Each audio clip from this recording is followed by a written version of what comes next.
everybody, it's Carrie with Seed to Spoon. I am here inside our house next to our seed starting area, and I am going to get a bunch of different cool season crops ready and going for our fall garden.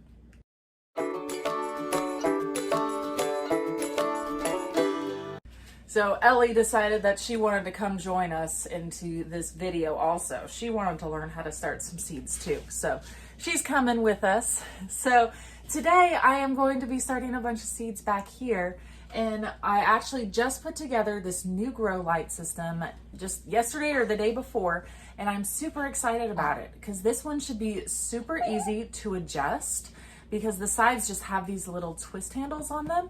So it's gonna be great. It's gonna help me to stay more on top of the adjustments and preventing leggy seedlings, because I had a lot of issues last season in the spring whenever I was doing some indoor seed starting. I had one tray that all of them turned super leggy, but I luckily was able to fix it, and I made a video about that. So if you have that same issue, it is fixable sometimes, so check out that video. I'll link to it below so you can check that out.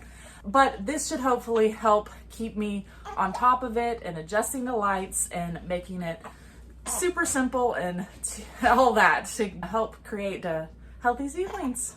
So today I'm going to plant out one of our biodomes. I have it all set up back here, and I'm going to get a biodome planted out with a bunch of different cool season crops. So I'm going to go through and plant out. So I have down here some cauliflower, some kohlrabi, which is absolutely amazing. It's my favorite thing. And then I'm also going to be doing some bok choy and things like that. And because I didn't want to do like full head cabbage this fall, I usually save that for springtime and try it, since we have a longer time to try and get an entire head of cabbage. So I thought I would do the Chinese cabbage and do some of those like bok choys and things like that. So I'm going to be doing quite a few of those things today. So stick around with us and we'll get some seeds going. So what I'm gonna do first, I already got some warm water set up over here. So I am going to get these sponges set up. So these biodomes always come with these sponges right here where you plant directly in them. These are great, makes it super simple. What? They are super simple. I don't know if she agrees or not. So all I'm gonna do, I'm just dumping these out into a little container right here, and then I'm going to pour some water over top of this, and I'm gonna let them soak for about 10 minutes or so, and I'm gonna go try and feed her during that time and see if I can get her back down and take a nap. Okay, I'm back, and these have now soaked in a bunch of water, and they are super moist and ready to be planted in. So I'm going to go ahead and transfer them over to the styrofoam part of the biodome. And of course this one didn't want to go to sleep, so she's happier now though that she got some milk and a new diaper, so she's good to go. She says she's ready to watch us plant. Okay, so I adjusted the angle a little bit so you could see what I was talking about. So right here I have these where they're all soaked up with a bunch of water, and I'm just going to transfer them over to here and get them ready to get planted.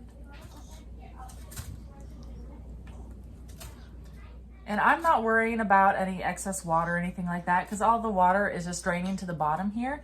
And there's this little tray down here that collects all the water. That's how you actually water these, is by pouring water down below over here. Whenever you have baby seedlings, that's definitely how you always want to go about watering your seeds, because it really helps to provide healthy root development and all of that. So you always want to make sure that you're watering from below, preventing fungus and fungus gnats and all of that. So I have all of these sponges into this biodome here, and if you've never seen these biodomes before, they are awesome, and we actually have them for sale through our app, so make sure you check them out. They are absolutely incredible. This one right here is a 60 cell biodome, so this has 10 cells going this way and then 6 going this way. So how I usually plant these ones out is I do several of the same variety, so that way I just plant one variety this way and then keep going. You get it, like through the lines. So that way it helps me to stay organized and I know what I planted where, and I get a whole bunch of different varieties and a bunch of different seedlings as well. And if you've never seen these before, one of the great things is that it has a lid that you put on top, just like that, after you plant it out. So that way it helps to keep this area super humid, and it really helps to germinate these seeds. I've had a fantastic germination rate since I started using this. It's been amazing. So I'm super happy with the results of it and absolutely love it. So I just, once they all start to sprout up, I go ahead and remove this lid and then lower the lights, so that way the lights are right on top of the seedlings. And I'm gonna go through, I like to do this ahead of time to keep myself organized too. So I'm gonna go through, I have a garden marker that is super waterproof and does not rub off of these plant labels, which is great.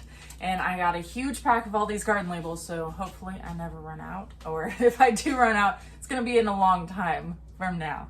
So I'm gonna go ahead and write out all of the different plants that I'm going to be planting today, so that way I can stay on top of it and stay organized.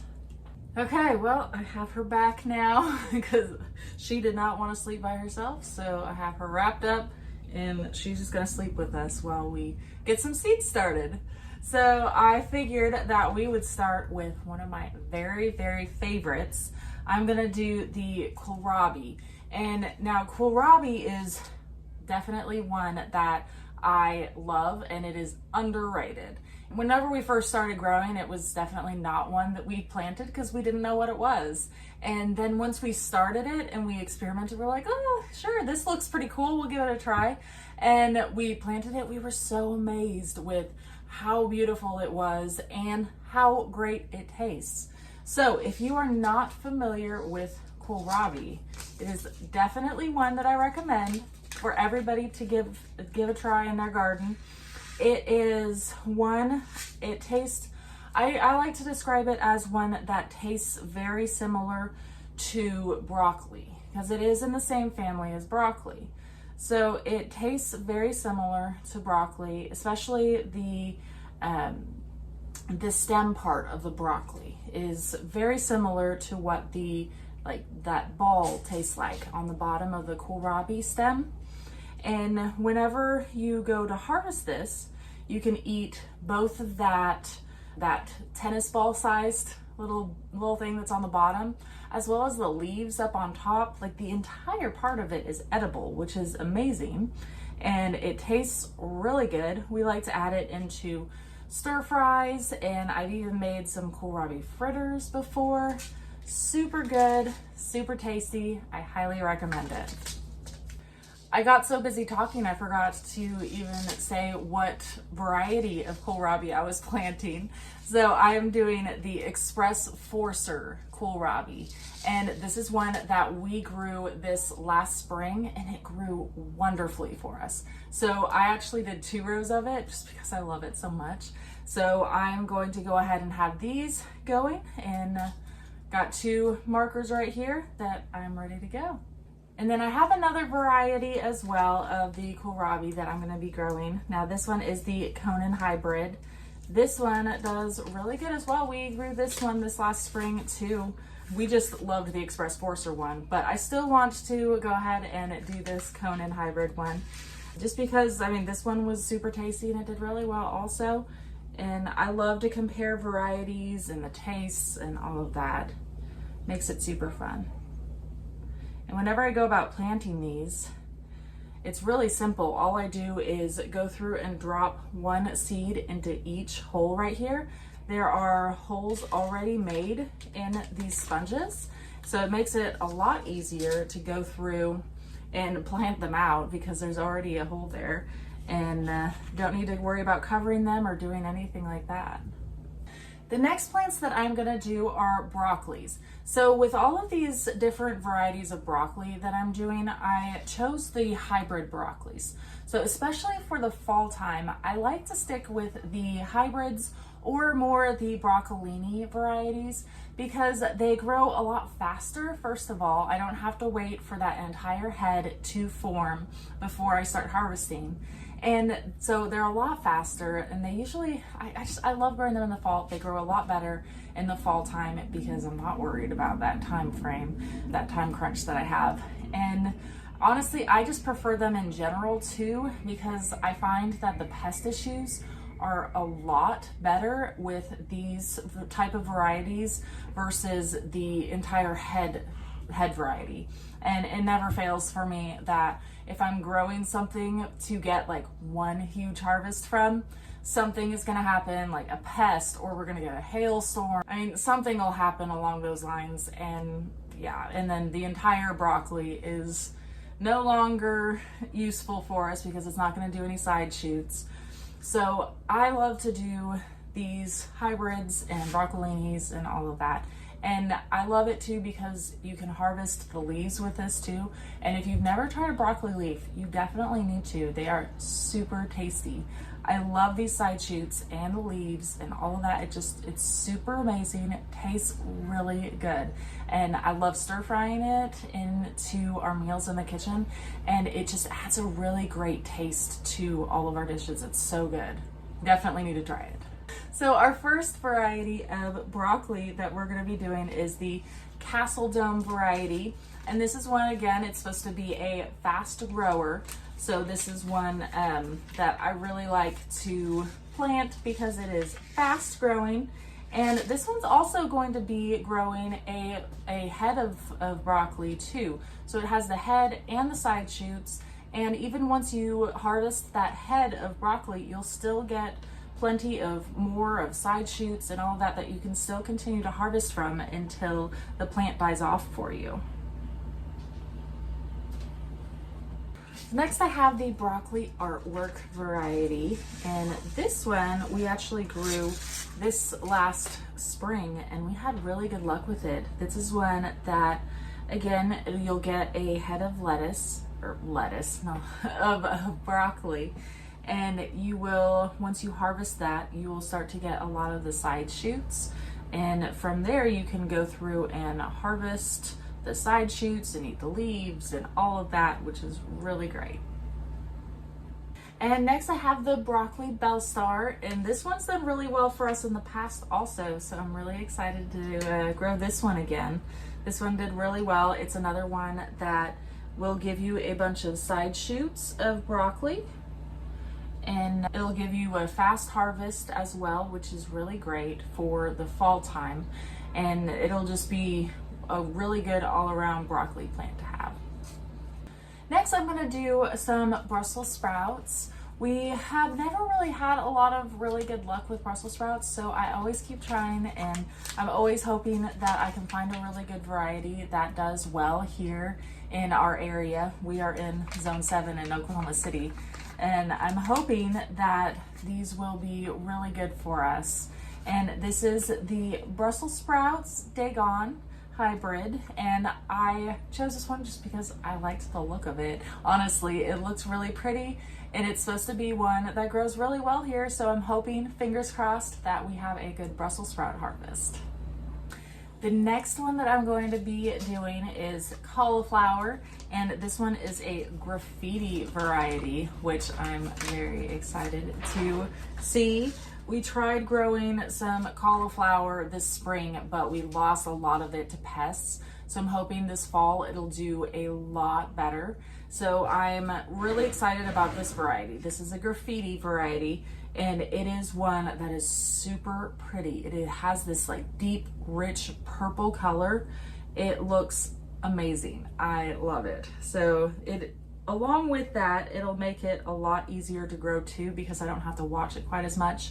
Because sometimes with those white ones, you need to keep them covered a little bit from the sun, or else they can get discolored. So this one should be a lot easier to grow because I won't have to worry about that since it is purple. So that's one benefit right there to having some purple cauliflower. And then I'm going to be growing some of our bok choy or pak choy. There's several different names for it, sometimes also called Chinese cabbage. I love growing these because, first of all, it gives you the same flavor as cabbage, and it's super tasty to eat. I love it They grow very similarly to something like spinach, things like that. They grow these little beautiful leaves. They're super pretty and very tasty. And this first variety that I'm gonna do is a toy choy. And this one is one that you harvest when it's small. So you have a really quick harvest on these, which is really great, especially for fall time, because you never know whenever you're gonna get an early freeze. So I like to start these again early, and then I'll continue growing and continue planting them throughout this season, because this is one that is a super fast harvest. So I'll continue planting them and do some succession planting, so that way I will continually have some that I can pull from and some that I can harvest from in the garden. And then this last variety I have is another bok choy, and it is a Lee Ren choy. And this one again is going to be one that is a super fast harvest. So it'll give you those little baby leaves that are super good. They are very, very good, very tasty. So these are definitely some really good fall crops that I highly recommend for you to give a try.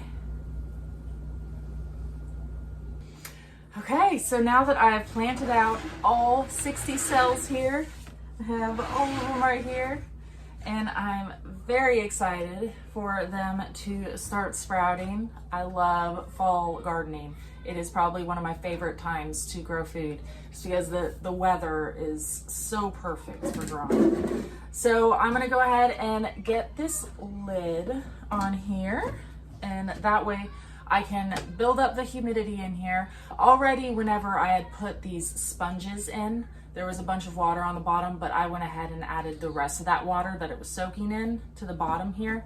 So there's already a lot of water, plenty of water in here. And I'm gonna make sure, looks like these vents are already closed from last time I used it. So, but there is a way you can open and shut these vents up here on the top if you wanted to let more air in or out.